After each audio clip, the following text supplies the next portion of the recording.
Welcome once again. Today I'm going to be taking you through the process of making a duplex. Kindly subscribe. As you can see on my screen, I already have a cube.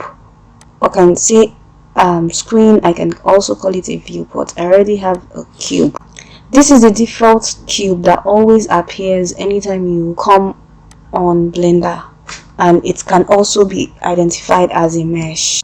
As you can see that my cube is bigger, has increased. What I did was to press S on my keyboard, which means scale, and then I dragged it in the X or Y or Z axis to increase it, and when I felt it was okay, I stopped.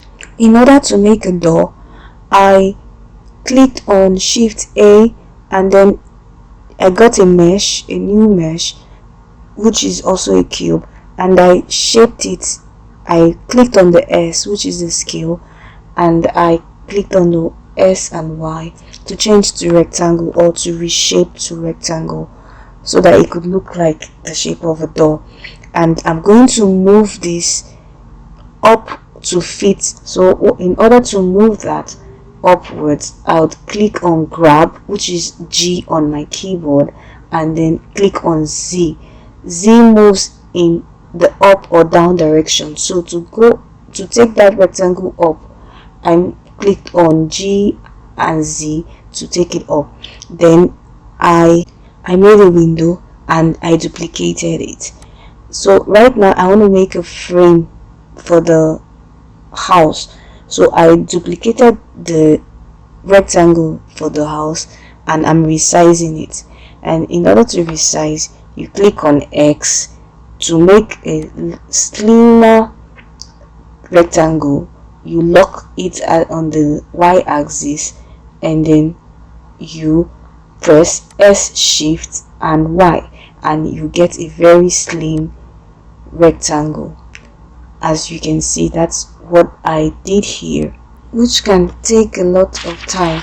So to view the by a side, on the left side, on the right side, or on the right axis, or orthographic view, I had to press up my numpad 5, and then you press the 7 to take you to get a top view, or 3 to get a right view, and then 1 to get back view. Now we are trying to fix up the roof with frames.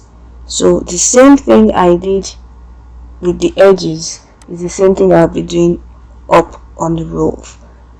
I just duplicate to make it more, and then now I'm trying to put windows at the other side of the building. So I duplicated a lot of windows, and then I made the frames for the window.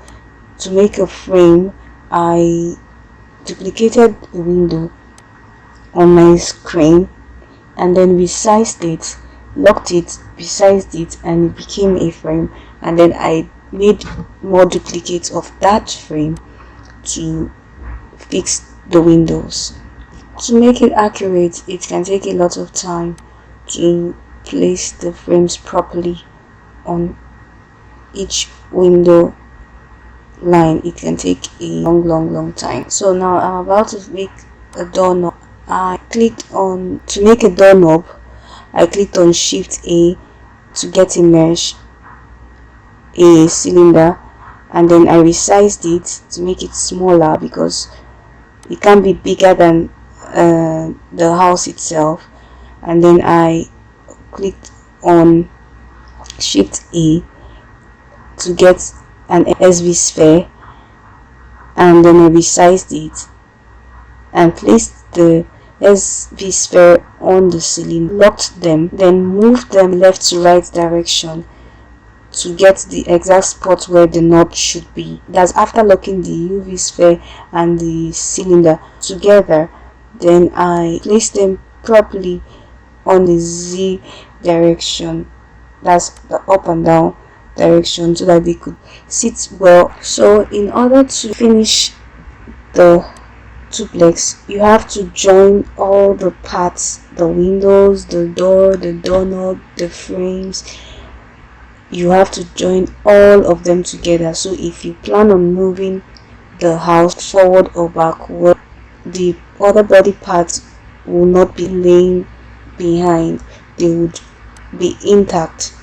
So in order to do that, you click on the house, you click on the window, and then you press shift, hold on to the shift, and then start clicking on maybe the rest of the body parts, the windows, the frames, each frames, the doorknob, one after the other, the UV sphere, the cylinder, and every other part. Then you click on the house itself, that's the biggest rectangle itself. Then you can now press Ctrl J, and then it's going to join all together. So when you're moving, everything will be intact. You won't have windows at one end and then you have a door or the doorknob scattered around. Everything will be intact.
Thanks for watching. See you in my next video.